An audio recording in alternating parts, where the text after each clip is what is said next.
If you're having trouble getting leads for your web design business, it's probably because it's a lot harder to get leads than it was before, and I'm of the opinion that the days of being a garden variety web designer are over. So I want to show you a couple of reasons why that is, then I'll show you some actual real-world examples to demonstrate these concepts, and then at the end we'll talk about like what do you actually do about it, like how do you fix the problem and what do you actually do in a practical sense.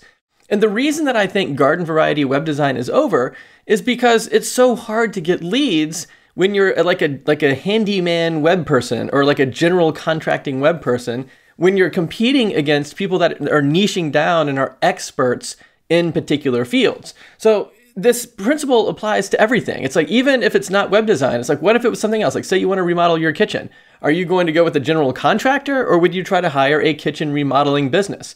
Or like, we just built a deck on the back of our house. And so do you think I went out and tried to find a handyman for that? Or did I hire a deck building company that specialized in composite decks? It's like, obviously the deck building company.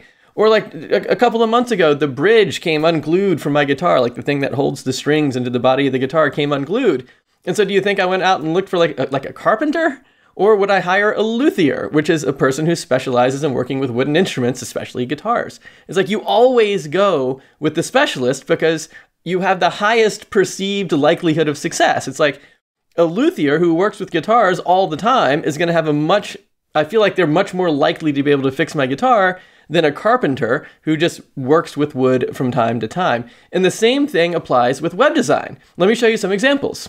So I live in Williamsburg, Virginia. And I pulled up a couple of local business websites just from businesses that are around me, and watch this. So if you scroll down to the bottom of a lot of websites, you can oftentimes tell who built it. So like if you look here, this site was built by StyleNet. If you open that up, you take a look and see, okay, look, StyleNet, web design and online marketing for salon professionals. So this salon owner that lives in Williamsburg picked a specialist to build her website. Another example, here's this guy that has this chiropractic business. If you scroll down to the bottom of his site, it says chiropractic websites by Perfect Patients. You open up Perfect Patients, and it is chiropractic websites that turn visitors into new patients. It's not a garden variety web designer just building WordPress websites or whatever. It's a specialist who focuses on websites for chiropractors. Let's take a look at this. So here's a dental website in Williamsburg. If you scroll on down to the bottom here, it says dental website designed by O360. If you open up O360, you see that it is be the envy of other dentists, dental website design and SEO. So it's like a specialist in dental websites. Here's a real estate website. So somebody that's selling real estate.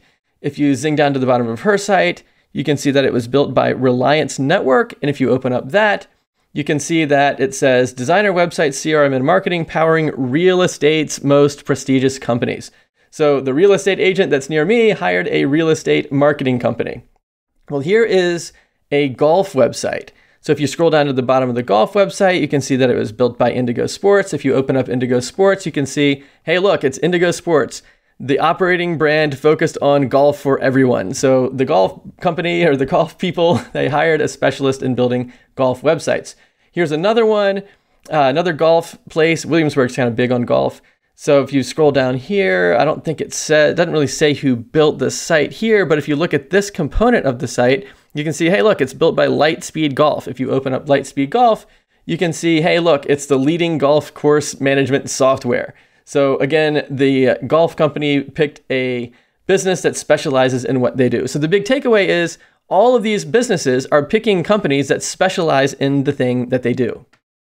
So if you're out there as a garden variety web designer trying to reach these same people, which are just local business owners trying to find web design and marketing for themselves, but you're the garden variety web designer and you're competing against these niche businesses, it's going to be like when I broke my guitar or when the bridge came unglued. It's like you're going to be the carpenter out there saying, yeah, I can do all kinds of woodworking, including guitars maybe, but the luthier who always works with guitars all day long every day is going to be the one that gets my business every single time.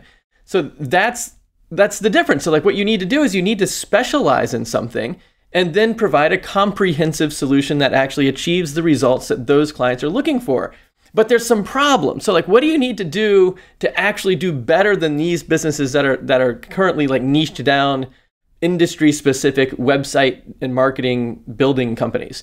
Well, there's a couple of things. The first thing is the do-it-yourself platforms always produce terrible results for people because they don't know how to do it themselves. So I didn't pull up any church websites, but if you've ever tried to build a church website before, there's like all these different platforms, like Clover Sites, for example, is one, where you can, like for $50 a month or whatever, you can have all of the features that you want to run like a church website.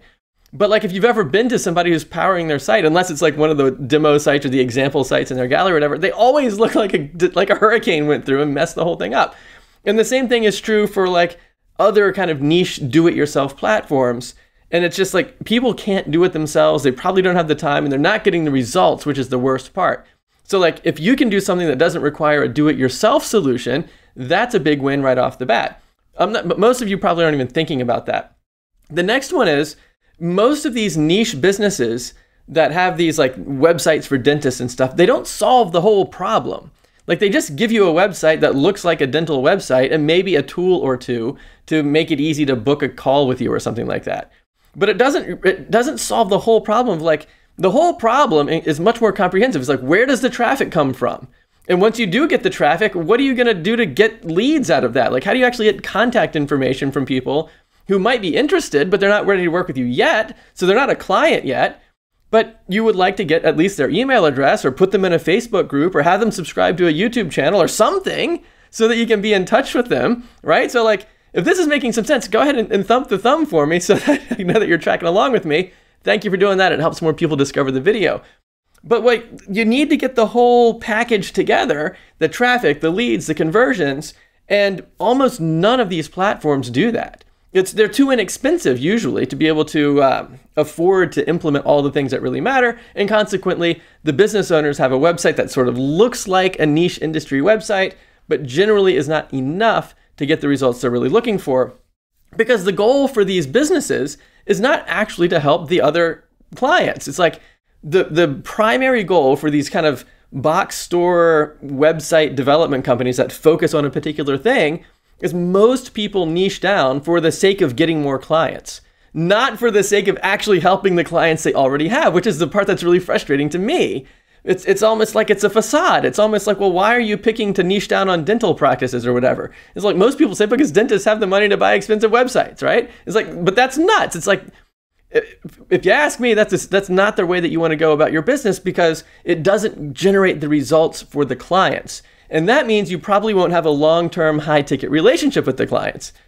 So what do you do instead? It's like the big takeaway from all of this should be one thing. It's niche down into a specific type of industry and create a solution that's results-driven and that doesn't require the client to do anything. So like that's the big idea. I guess there's 3 components to that big idea. 1, niche industry, focus on the results, and don't require the clients to do anything. And that's the pattern that works now. And how do I know that it works now? It's because I've been working with all of these web designers over the past 5 years through DoubleStack. And like, I know what they're doing when they come in and then it's not working. I know what I've done over the past 20 years that did work. I know what they're doing now that does work. And it's this, it's like you niche down into a results-driven solution that doesn't require the client to do anything and then work with the client forever. And the relationship may grow over time, right? So they might grow and maybe reinvest some of the income that you're generating for them back into you. So it's like the relationship can grow over time. So that doesn't mean you have to sell them everything all at once. It can be more of a value ladder approach. But that's the idea. It's like niche down, solve a deep problem that is comprehensive enough to actually create results, and make sure that it doesn't require the client to do anything. Or if they do have to do something, it's the bare minimum amount of stuff. So that means don't require them to write the content for the site. I can show you how to do that, or you can hire a copywriter or whatever. Like, don't require them to like manage their blogs or whatever. It's like you can write those things for them. It's like you don't require them to do things that they're not experts in doing, because if they do, you'll probably not get them to do it at all anyway. They'll probably just neglect it. But even if they don't neglect it, it'll probably not be very high quality and it'll look like a mess, and that won't get the results that they want. So niche down, make sure that it's a results-driven solution. That means it's comprehensive enough to actually get more clients into your client's business, and make sure that when you offer the solution, it doesn't require the business to do anything. And if you do that, you'll be ready to roll. And then if you want to figure out how to get leads, check out this next video and I'll show you a bunch of new ways to get leads for free.